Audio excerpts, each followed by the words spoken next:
Imagine this: you wake up in the middle of the night. The room is dark, the world outside silent, and yet you feel a weight pressing down on your chest. Your heart races. You lie there, wide awake, thoughts swirling like a storm. It's not the first time it's happened, but tonight, it feels different. This time, the thoughts don't just hang in the air, they feel like they're closing in, suffocating you. They whisper, "You're not good enough, you'll never succeed, you're a fraud." And just like that, the night becomes a battle. A battle not with the world outside, but with something inside you, something that is always there, lurking just beneath the surface. This voice, this critic, it never goes away. It's there when you wake up in the morning, in every decision you make, in every relationship you try to form. It casts doubt, feeds fear, and shapes your every move. Now, here's the unsettling paradox: this voice, this critic, this relentless inner tormentor, is the same voice that keeps you safe. Or so it tells you. It warns you against risks, guards you against failure, and shields you from the pain of rejection. You think it's protecting you, but what if this voice is not your protector at all? What if it's the very thing that's holding you back from the life you're meant to lead? How can it be that something so persistent, so ingrained in your mind, is both your enemy and your guardian? It seems like a contradiction, doesn't it? And yet, this is the truth we rarely face. The power of your inner critic is so deep, so insidious, that you may never truly recognize it until it's too late. Think about it for a moment. How many times have you hesitated before taking an important step, not because you didn't know what to do, but because that voice inside your head told you, "You're not ready"? How many times has the fear of failure paralyzed you, even before you started? The critic inside you is the invisible force that governs your actions, your self-worth, and your deepest fears. But it's not just a harmless voice. It shapes your identity. It tells you who you are and, more dangerously, who you are not. And then the question looms larger: is this inner critic actually you? Or is it an external force, something you've internalized, something you've learned to believe over time, a product of the world around you?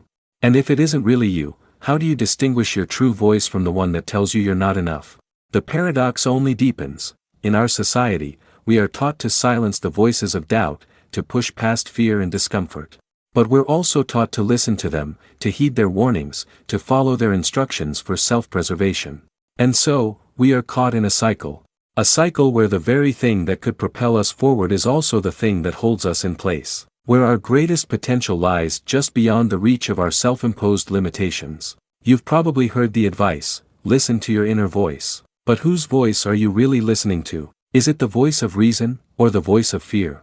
The voice of wisdom, or the voice of self-doubt? And how do you break free from this paradox, this constant push and pull that keeps you locked in place? The truth is, you are not alone in this struggle. Everyone, from the most successful to the most self-doubting, grapples with this inner critic. But here's where it gets interesting: the inner critic isn't a universal constant. It's a deeply personal force, shaped by your past, your experiences, and your perceptions of the world around you. The voice inside your head may not be the same as anyone else's, but the effect it has on your life, that's something we all share. And so, the great question emerges: how do we separate the voice of our inner critic from the voice of our true self? How do we learn to trust the quiet whisper of intuition over the loud, demanding voice of fear? As you sit with this question, notice the tension that arises within you. It's uncomfortable, isn't it? But it's the very discomfort of this question that holds the key to breaking free. Because what if this inner critic, the one you've learned to accept as a part of you, doesn't have to define you at all? But before we can explore this further,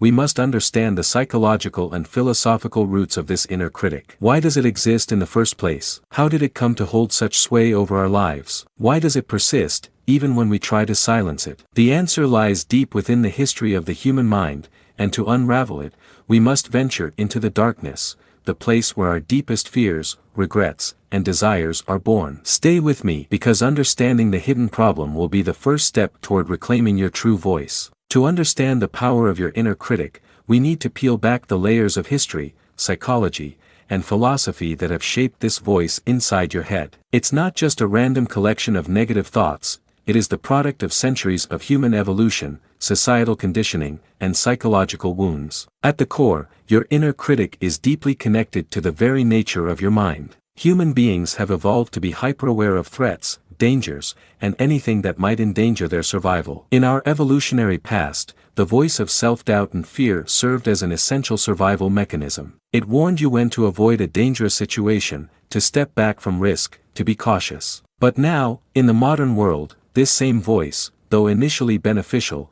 has mutated into something far more insidious. It doesn't just warn you of physical danger, it judges your worth, your value, and your identity. It critiques your very existence. Psychologists like Carl Jung believed that the inner critic is an essential part of what he called the shadow, those aspects of the self that we repress, deny, or refuse to acknowledge. The shadow represents everything about ourselves that we deem undesirable or unacceptable. These are the traits, emotions, and desires that society teaches us to suppress in order to fit in, to conform, to be good or acceptable. The inner critic is not just a judgmental force, it is the voice that upholds these societal norms, that reinforces the persona you project to the world. But here's the catch: by doing so, it distorts your true self, pushing you further away from who you really are. Jung's insights are invaluable here. He believed that in order to live a whole and fulfilling life, we must confront and integrate our shadow. Only when we bring those hidden, repressed parts of ourselves into the light can we achieve true psychological wholeness. But what happens when we don't do this work? What happens when we let the critic, the voice of the shadow, take control? It begins to shape our reality, limiting us, confining us within an image of who we think we should be, instead of who we truly are. The critic becomes a reflection of all the voices we've internalized from society, family, and culture. It is the voice of limitation. And then we turn to Nietzsche, who presents an even darker view. For Nietzsche, the inner critic wasn't just a psychological artifact, it was a product of a society that had severed the individual from their inherent power. Nietzsche's concept of the slave morality, the values imposed on us by religious, political, and societal institutions, forces us to conform, to submit, and to value humility, self-sacrifice, and meekness over strength, vitality, and self-expression. The critic that speaks in your head is a remnant of this moral code, one that tells you to play small, to avoid greatness, and to reject your true power in favor of a false sense of safety. Nietzsche also argued that this inner critic, this internalized voice of societal values, stifles your will to power,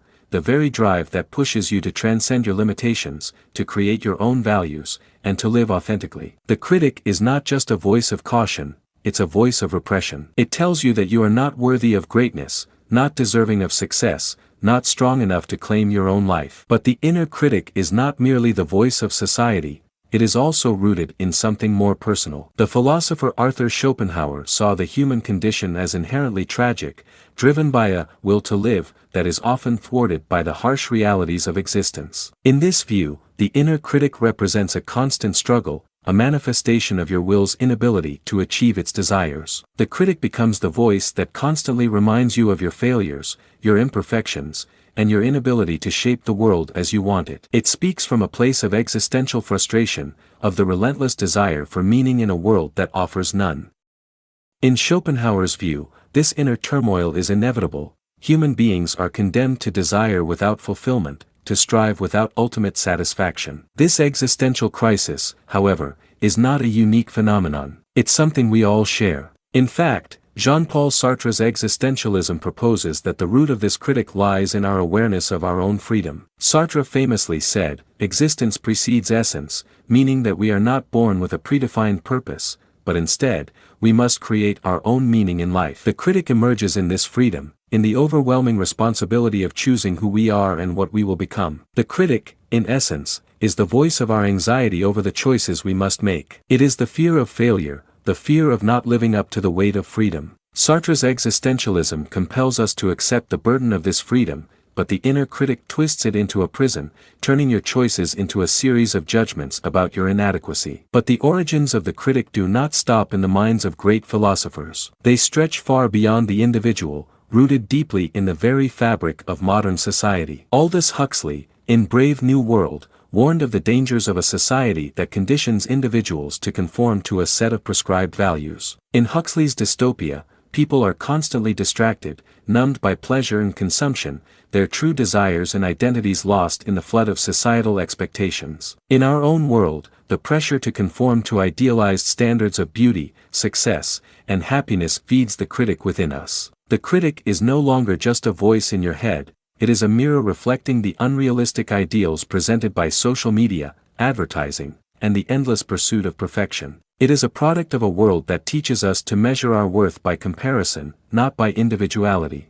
The societal roots of the inner critic are clear. It is the product of a culture that values external validation over internal truth. It is the consequence of a world that asks you to become someone you're not in order to fit in. But the real question remains, why do we continue to listen to it? This question takes us deeper into the unseen consequences of the inner critic's influence. How does it shape our choices, our lives, and our society in ways we don't even realize? To understand this, we need to look at how the critic operates beneath the surface of our conscious minds. But that is a journey we will take next, as we explore the unseen consequences of this inner force. The power of your inner critic is not just psychological or philosophical, it's deeply woven into the very fabric of your daily life, your decisions, and your sense of self. You might not always be aware of it, but its influence permeates everything. In fact, its effects are so subtle and pervasive that you may not recognize the full scope of its control until you take a step back and examine the consequences it has on your life,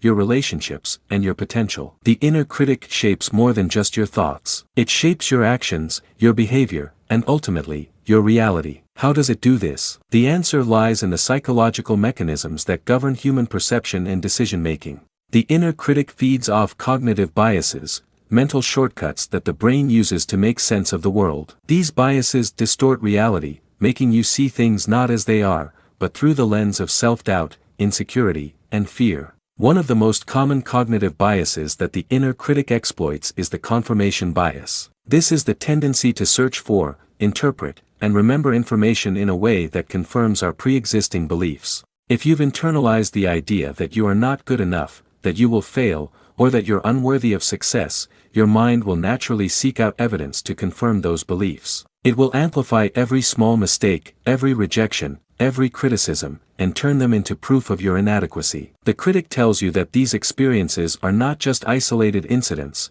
they are reflections of your fundamental flaws. And so, your actions become shaped by this distorted view of yourself, preventing you from taking the risks that would lead to growth. The availability heuristic, another common bias, plays into this as well. This mental shortcut is based on the idea that we tend to judge the likelihood of an event based on how easily examples come to mind. If the inner critic has ingrained in you the fear of failure or embarrassment, your mind will recall every failure in vivid detail, making it feel as though failure is inevitable. You won't think about your past successes or the times you triumphed over adversity. Those memories are buried, overshadowed by the loud voice of your inner critic. And so, you become paralyzed, afraid to move forward because your mind tells you that failure is just around the corner. Your ability to see potential and possibility becomes clouded, and the critic's voice grows louder. This is where the true consequences of the inner critic begin to manifest, in your inability to take action. How many times have you hesitated before starting something new,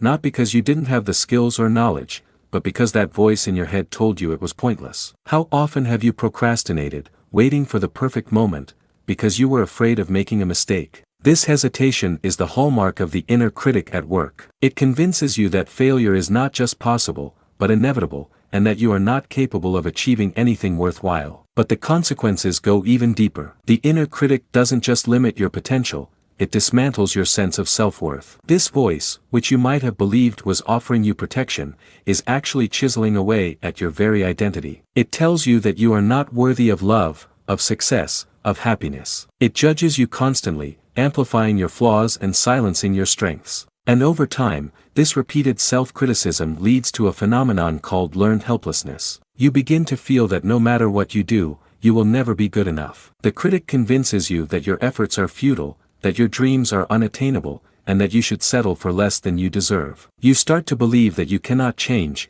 that you are trapped in a cycle of inadequacy. This learned helplessness isn't just an individual problem, it spreads like a contagion, affecting your relationships and interactions with the world. When you doubt yourself, you push others away. You become afraid of being vulnerable, of showing your true self, because the critic tells you that no one will accept you as you are. This fear of rejection leads to isolation and loneliness. The critic becomes a barrier between you and the connection you crave, creating a self-fulfilling prophecy of disconnection and despair. In this way, the critic feeds on itself, reinforcing the very fears it created in the first place. Culturally, the consequences of the inner critic extend even further. Our society thrives on comparison, on ranking ourselves against others. The critic aligns itself with societal standards, reinforcing the idea that your worth is determined by external measures, your success, your appearance, your social status. In a world dominated by social media, the critic thrives, feeding off the images of perfection,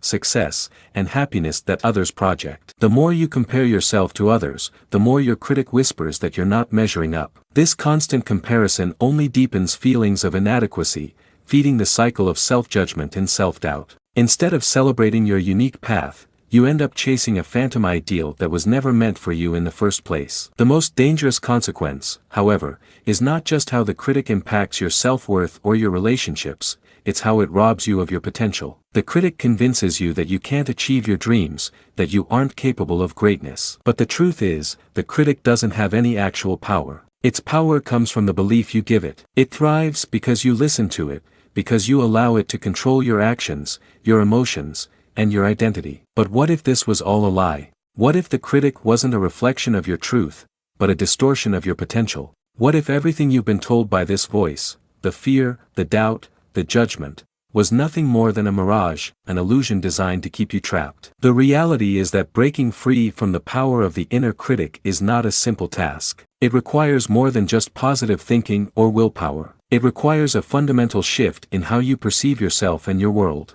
But before we can explore how to break free, we must first understand the true depth of the critic's influence and recognize the profound changes that need to take place to reclaim our power. Next, we will look at how to break free from the grip of the inner critic and begin the journey of self-liberation. But first, ask yourself, what if the critic you've been listening to your whole life isn't the voice of truth, but the voice of fear? How would your life change if you stopped listening to it, if you began to believe in your true power instead? Now that we've explored the ways in which your inner critic subtly infiltrates and shapes your life, it's time for a radical shift, a shift in perspective that challenges everything you've believed about this inner force. Breaking free from the grip of the critic is not a passive act. It requires a complete rebellion against the very beliefs that have confined you. This is not a battle fought with willpower alone, it's a redefinition of who you are and what you stand for. The first step toward liberation is recognizing that the critic is not the voice of truth, it's the voice of limitation. It is not you. It is a collection of fears, doubts, and cultural conditioning that has been instilled in you over years, perhaps even from childhood. To break free, you must consciously reject the belief that this inner voice holds any true authority over you. The critic is a shadow, and like all shadows, it only exists because you allow it to have power. The moment you realize this, you begin to take away its strength. This shift in perception can feel disorienting at first. For so long, you've lived your life through the lens of the critic. It has told you what is safe, what is acceptable, and what you should avoid. But what if this was all an illusion? What if the paths the critic has warned you against were actually the paths that would lead you to your true self? Let's look at the idea of embracing discomfort, one of the most counterintuitive, yet liberating, ways to break free. Most of us live in a constant state of avoiding discomfort, whether it's emotional, psychological, or physical. The inner critic is the main architect of this avoidance. It tells you that discomfort equals danger, that failure is something to be avoided at all costs. But here's the twist, discomfort is often the very thing that fosters growth. It's in the moments of discomfort that we learn who we truly are. Think about the times in your life when you've experienced significant growth. Chances are, those moments were not comfortable. Philosophers like Friedrich Nietzsche saw discomfort not as a burden, but as a path to greatness. Nietzsche's concept of the Übermensch, the Overman, or Superman, is someone who rises above the limitations imposed by society and self-doubt. This person embraces the struggle, the tension, and the discomfort of life as a means of becoming stronger, more authentic, and more powerful. The critic wants you to remain small, to avoid the struggle, to stay within the boundaries of what's safe and acceptable. But the truth is, there is no growth without struggle. There is no transformation without discomfort. The moment you begin to embrace the discomfort that comes with stepping outside of your comfort zone, you begin to reclaim your power. This idea of embracing discomfort is echoed by the renowned psychiatrist Viktor Frankl, whose work on existential psychology emphasizes the importance of finding meaning through suffering. Frankl, who survived the horrors of Nazi concentration camps, argued that even in the most brutal conditions, individuals have the power to choose their response. He said, "When we are no longer able to change a situation, we are challenged to change ourselves." The critic will tell you that you are helpless in the face of life's challenges, but Frankl's insight reveals the opposite: you have the power to redefine your response. The critic may tell you to shrink, to avoid, to retreat, but Frankl shows us that we can always choose to rise, to take control of our own narrative. Another crucial step in breaking free from the critic is to embrace your authentic self. The critic, as we've seen, thrives on societal norms, external validation, and comparison. It convinces you that your worth is measured by how well you fit into these external standards. To break free, you must reclaim your individuality, your uniqueness, your flaws, your strengths, and your potential. The work of Carl Jung is invaluable here. He believed that to live a fulfilling life, we must become whole by embracing our true selves, including all the parts that the inner critic tries to suppress. This means accepting both your light and your shadow, the parts of yourself that you may have rejected or hidden from others. The critic wants you to hide those parts because it fears what might happen if you embrace them. But in embracing your true self, you find freedom.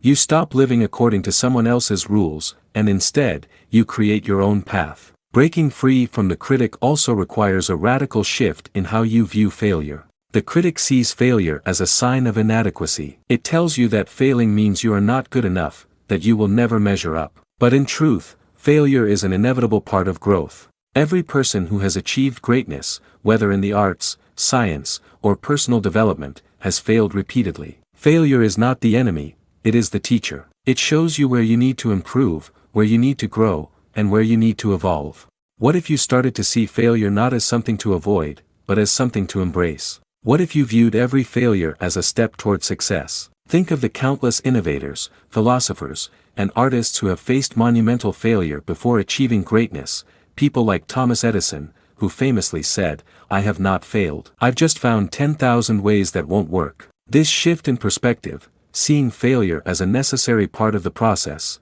is one of the most powerful ways to dismantle the inner critic. The critic tells you that failure defines you, but in truth, failure is a moment, not an identity. When you stop fearing failure, you stop fearing the critic. Finally, to truly break free, you must retrain your mind. The critic, like any entrenched belief, can be unlearned. This is not about forcing yourself to believe affirmations or simply ignoring the voice when it speaks. It's about actively questioning the critic's authority. Whenever the critic says, "You're not good enough," challenge it. Ask, "What evidence do I have for this? What if the opposite is true?" This process of questioning and reframing your thoughts takes time, but it's the only way to free yourself from the grip of the critic. With patience and practice, you can reshape your thoughts, beliefs, and actions, and gradually begin to silence the critic for good. So, how does this rebellion look in practice? It looks like embracing discomfort, challenging your limiting beliefs, and living authentically. It's about stepping into your true power, rejecting the narrative that has held you captive, and boldly creating a life that aligns with who you really are. But even as you break free from the critic's control, there's one final revelation that will change everything. It's the ultimate truth, the deepest realization that will forever alter how you view yourself, your world, and your potential. Are you ready to discover it? Now that you've challenged the grip of your inner critic, embraced discomfort, and begun to break free, there's one final truth to uncover, a revelation so profound that it changes everything you thought you knew about yourself and the world around you. The ultimate truth is this: the inner critic, that voice you fought for so long, isn't really your enemy at all. It is a distorted, exaggerated reflection of your deeper desires, your hunger for meaning, for growth, for authenticity. The critic is not the voice of destruction, it is the voice of fear, but also the voice of potential. It is trying to protect you, yes, but it is doing so in the only way it knows how, by limiting your freedom, confining you within the walls of comfort and safety. When you truly understand this, you begin to see the critic not as an enemy, but as a teacher. It is not here to stop you, but to push you toward confronting your deepest fears. The critic represents the very boundary between who you are now and who you could become. It's the final guard at the gate of your transformation. In this light, the critic is not a force that must be destroyed, it is a challenge that must be faced. The ultimate act of liberation is not about silencing the critic entirely, but about learning how to live with it. To understand that it will always be there, its whispers may never disappear entirely, but it no longer has the power to control you. When you stop fighting it, you find peace. When you stop seeing it as a threat, you begin to see it as a guide, showing you where you are still holding back, where you are still afraid, and where you need to grow. The real breakthrough, then, is not in conquering the critic, but in reclaiming the space between you and the critic. This space is where your true self exists. This is the space where your choices are no longer dictated by fear, but by your own desires, your own will, your own authenticity. The critic is no longer an authority, it becomes a companion on the journey of self-discovery, a reminder that you are capable of transcending your own limitations. And here lies the profound realization: you are not defined by the voice inside your head. You are the one who decides what to listen to. You are the one who decides which thoughts shape your reality. The critic will continue to speak, but you are no longer bound to its narrative. You have the power to redefine yourself, to create your own story, and to live a life that is true to who you are, not to who the critic tells you to be. This is the most powerful realization of all: you are not the sum of your doubts, your fears, or your failures. You are the sum of your choices. Every moment, you have the power to choose a new path, to rewrite the story, and to break free from the chains of self-limitation. As you step into this new reality, the critic no longer holds the same weight. It still whispers, still judges, but its voice is now distant, less powerful, almost laughable in comparison to the strength you found within yourself. The moment you begin to live in alignment with your true self, the critic loses its grip. You begin to see yourself as capable, whole, and worthy of all the success and happiness you've ever dreamed of. In the end, the critic, once your greatest obstacle, becomes your greatest ally. It teaches you to go beyond the superficial layers of your self-doubt and reach deeper into your being. It teaches you to confront your vulnerabilities, your darkest fears, and your unspoken desires. And through this confrontation, you become stronger, wiser, and more connected to your true self. The critic may never fully disappear, but you no longer need it. You no longer live under its shadow. You've learned to step out into the light of your own power, your own potential, and your own authenticity. This is the revolution of the mind. This is the moment when you realize that the greatest obstacle standing between you and the life you want is not the world around you, but the belief that you are limited by the voice inside your head. And so, as you reflect on all that you've learned, about the critic, about the self, about the world, you begin to see a new horizon. The critic was never the enemy, it was the test. And you've passed it. The future is yours to shape. You are no longer bound by self-doubt, no longer controlled by fear. The path ahead is yours to walk, with courage and authenticity as your guide. Now, take a deep breath. Look within. The most powerful version of yourself is waiting to be discovered. And this time, you won't let the critic decide who you are. You will decide. You are free.